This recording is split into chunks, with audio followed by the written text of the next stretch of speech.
Plaintiff Kenneth Hegel is suing his former friend for $214 for a vacation rental. Defendant Daniel Jenkins claims the plaintiff knew he didn't have any money and invited him on vacation anyway.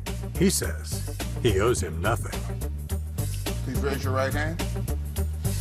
Do you swear that the testimony you're about to give is the truth, the whole truth, and nothing but the truth? Yes. Yes. Case 42 on the docket, Hegel versus Jenkins. Mr. Hegel, you are suing the defendant here, Mr. Jenkins, in the amount of $214 for a vacation rental? Correct. So Danny's my friend. Yes. I think it's a little crazy that I have to sue him for 200 bucks. Basically, every year I have plan a trip down to Atlanta. I go with a group of friends.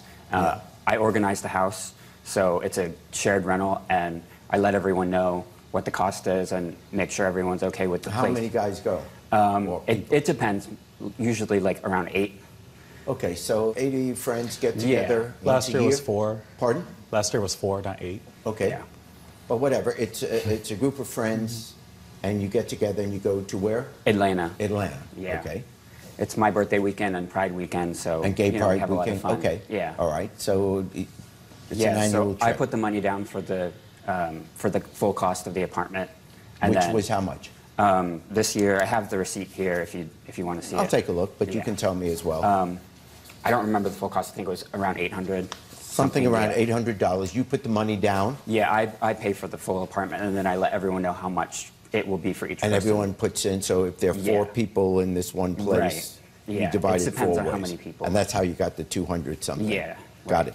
So we had the trip. It was a great trip, and then at the end, the last day of the trip, when everyone checks out, is when they Venmo me the money.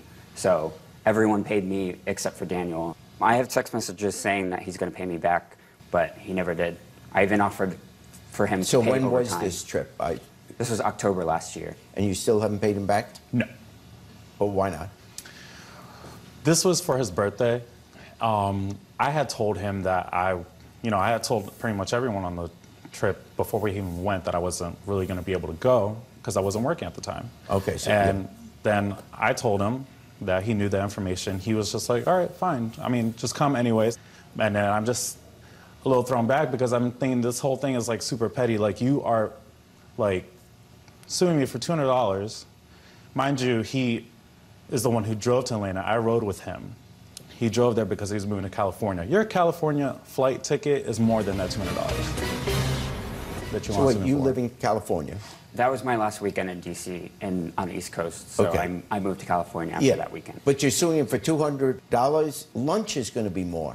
So my reasoning behind it was, I thought if I said I was going to sue him, he would take it seriously and pay me the money back, which was not successful. Have you guys taken trips before?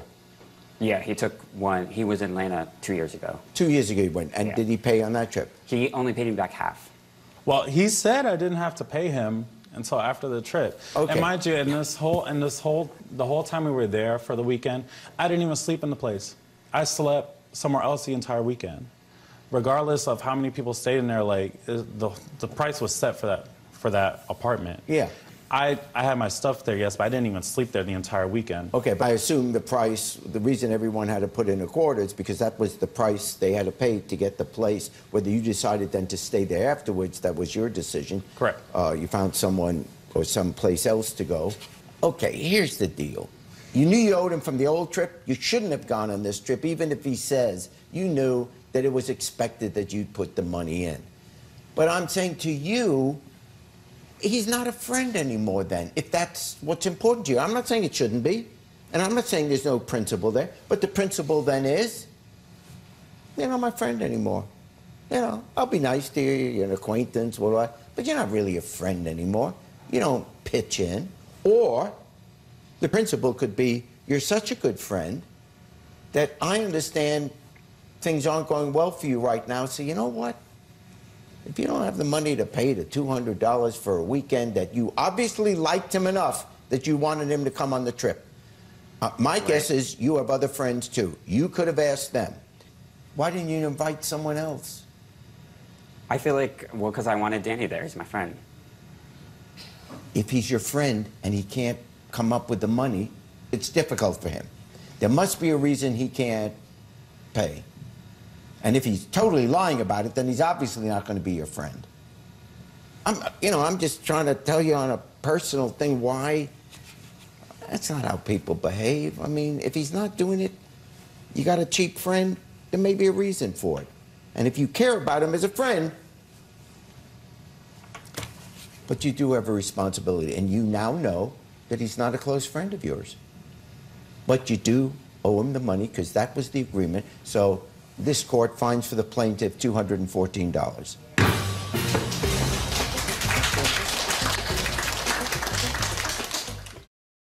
Hey YouTube, check out my new show, Judge Jerry.